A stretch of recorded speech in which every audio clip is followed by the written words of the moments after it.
1979년 기동전사 건담이 처음 세상에 선보인 이후 어느새 40년이라는 시간이 지나가게 되었습니다. 40년이라는 긴 시간 동안 건담은 수많은 작품이 만들어지게 되고 그 세계관 역시 상당히 확장되게 됩니다. 그 중에서도 우주세기는 하나의 세계관과 역사를 공유하고 있기 때문에 우주세기 건담의 역사도 지난 40년의 시간을 고스란히 담고 있는 만큼 이제는 우주세기의 사건 사고를 몇 분 안에 정리하는 것은 불가능한 상황이 되어버렸습니다. 그렇기 때문에 이번 영상을 시작으로 몇 편에 걸쳐 우주세기 건담의 굵직한 대표적인 사건 사고들을 시간의 흐름에 따라 정리해보도록 하겠습니다. 아마 우주세기 건담을 잘 모르시거나 사건별로 정리가 어려우신 분들께서 보시면 상당히 도움이 될 수 있을 것이라고 생각합니다. 이번 영상에서는 우주세기의 긴 역사 중에서 서력의 마지막부터 우주세기의 시작과 1년 전쟁 직전의 이야기까지 다루도록 하겠습니다. 그럼 지금부터 수상한 화제 우주세기 건담 연대기 파트 1 서력의 마지막과 우주세기의 시작, 지금 시작하겠습니다.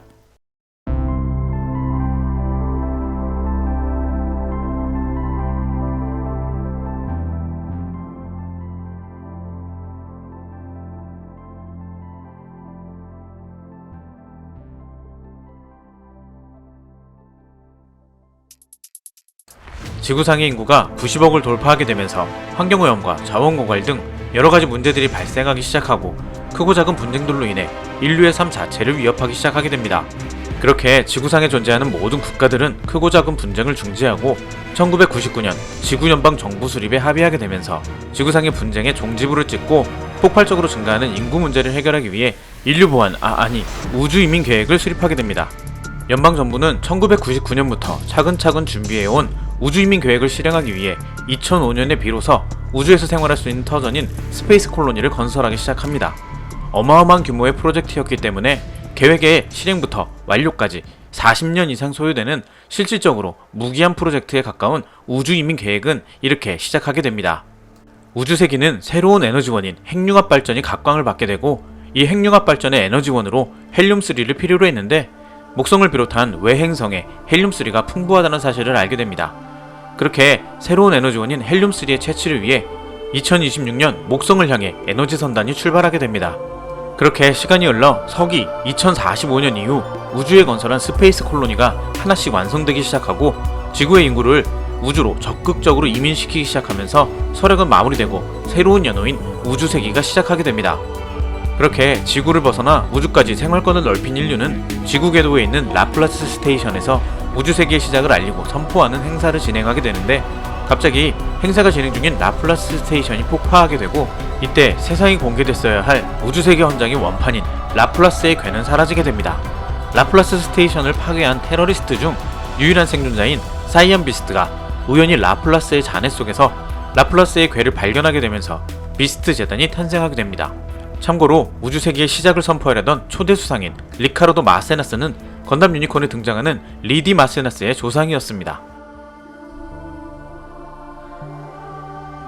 이런 우여곡절 속에 시작한 우주세기는 시간이 흘러 우주세기 0022년 지구 연방정부는 지구상의 모든 분쟁이 소멸되었음을 선언하며 더 이상 분쟁이 없는 평화로운 세상이 되었음을 알리게 됩니다.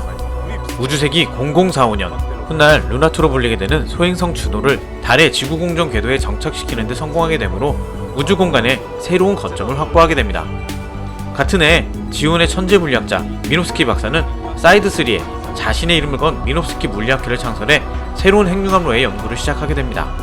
이후 미노프스키 박사는 우주세기 0047년 새로운 형식의 미노프스키 이오네스크형 핵융합로의 개발을 시작하게 됩니다.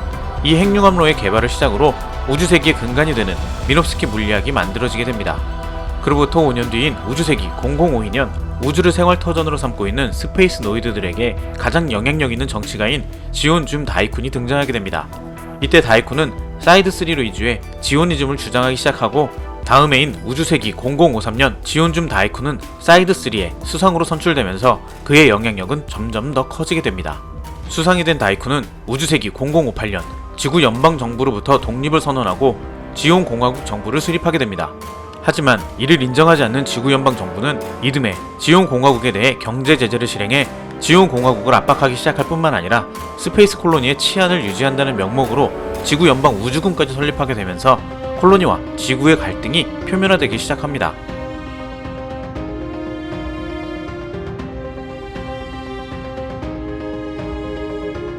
우주세기 002년 결국 지온공화국 또한 군대를 창설하게 되면서 지구 연방과의 긴장감은 점점 더 고조되게 됩니다.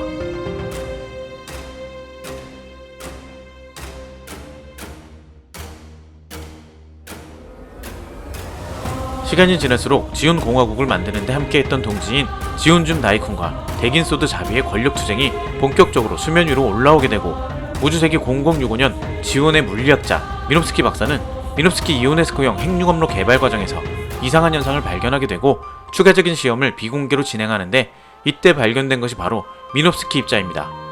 우주세기 0067년 지구 연방 정부는 콜로니 자치정비 법안을 통과시키지 않고 기각하게 되면서 콜로니에 살고 있는 많은 사람들의 불만의 목소리는 더욱 높아지게 됩니다. 지온공화국을 이끌던 수장인 지온줌 다이쿤이 우주세기 0068년 갑자기 사망하게 되면서 차기 수상 자리에 데긴소드 자비가 취임하게 됩니다. 다이쿤의 사망은 정적인 데긴 자비의 암살이라는 의심이 있었지만 밝혀내지 못하고 넘어가게 됩니다. 하지만 다이쿤의 아들인 캐스발은 자비가를 아버지를 죽인 배우로 생각하며 성장하게 됩니다. 비슷한 시기에 훗날 F91에서 귀족주의를 주장하며 코스모 바빌로니아 제국을 만든 샤른 호르스트 부토가 구 유럽의 귀족 로나가의 이름을 구입하게 됩니다. 귀족 족보로 산 놈이 귀족주의라니 참 재밌는 놈이네. 지온줌 다이쿤의 사망 후 수상이 된 데긴자비는 반대파인 나일 가문을 제압하고 지온의 모든 권력을 장악하게 됩니다. 다이쿤의 아이인 캐스발과 아르테시아는 자신들을 보호하고 있던 나일 가문의 몰락으로 자비 가문을 피해 지구로 망명하게 되고, 우주세기의 근간이 되는 미놉스키 물리학이 완성되면서 지온은 미놉스키 입자 기술을 확보하게 됩니다. 미놉스키 입자로 인해 전쟁의 양상이 바뀌게 될 것을 예상한 지온은 우주세기 0071년 인간형 범용 기동병기 모빌수트를 개발하기 시작하는데, 미놉스키 박사가 핵융합로의 소형화에 성공하게 되면서 모빌슈트 개발은 더욱 박차를 가하게 됩니다. 이렇게 지온에서 모빌슈트 개발에 협조하고 있던 미놉스키 박사는 지온이 점차적으로 군국주의로 변모해가는 모습에 염증을 느끼고 우주세기 0072년 사이드6를 통해 연방으로 망명을 시도하게 됩니다. 디 오리진에서는 미놉스키 박사의 망명 사건은 우주세기 0078년에 일어나게 되고, 박사의 신병을 확보하는 과정에서 박사의 망명을 저지하기 위해 출동한 박사가 스스로 개발한 모빌슈트의 전투에 휩쓸리면서 미놉스키 박사는 죽게 됩니다. 같은 해 지온 공국은 소행성 엑시즈를 광산으로 개발함과 동시에 요새로서 개조하는 작업을 시작하게 됩니다. 그렇게 미놉스키 박사가 죽은 다음 해인 우주세기 0073년 지온줌 다이쿤의 아들인 캐스발렘 다이쿤은 샤 아즈나불이라는 이름으로 신분을 위장해 지온의 사관학교에 입학하게 되고, 아버지의 원수인 자비 가문의 아들 가르마 자비를 동기로 만나게 됩니다. 우주세기 0077년 연방의 실수로 사이드3의 식량 생산 구역에 큰 피해를 입게 되는데, 연방은 이에 대한 사과도 없이 오히려 부당한 요구를 해오기까지 합니다. 이러한 연방의 부당한 처사에 콜로니 주민의 불만은 하늘을 찌를 듯했고, 결국 무력 시위로 이어지게 되자 연방은 무력 진압을 위해 군대를 배치하게 됩니다. 이런 상황 속에서 샤아는 가르마를 선동해 사관 생도들을 이끌고 연방군의 기지를 습격해 무장해제시키는 사건이 발생하게 되는데, 이 사건이 바로 새벽의 봉기라고 불리는 사건이었습니다. 샤아는 생도들을 이끌었던 가르마르 대신에 이 사건의 책임을 지고 사관학교로 나오게 됩니다. 이 사건은 연방의 거만한 태도와 착취에 콜로니에 살고 있는 주민들의 불만이 한계에 달해 있음을 극단적으로 보여주는 사건으로, 이렇게 연방군과 지온군의 긴장감은 더욱더 고조되고 있었습니다. 우주세기 0078년 미놉스키 박사의 망명 과정에서 제공받은 자료와 기술을 토대로 지구 연방은 건담을 개발하는 RX 프로젝트를 시작하게 됩니다. 한편 지온은 모빌슈트의 개발을 마쳤을 뿐만 아니라 양산에 돌입해 본격적인 전쟁을 준비하기 시작하는데, 지온의 이상한 움직임을 눈치챈 연방정부는 콜로니의 주둔 부대를 증강하기 시작합니다.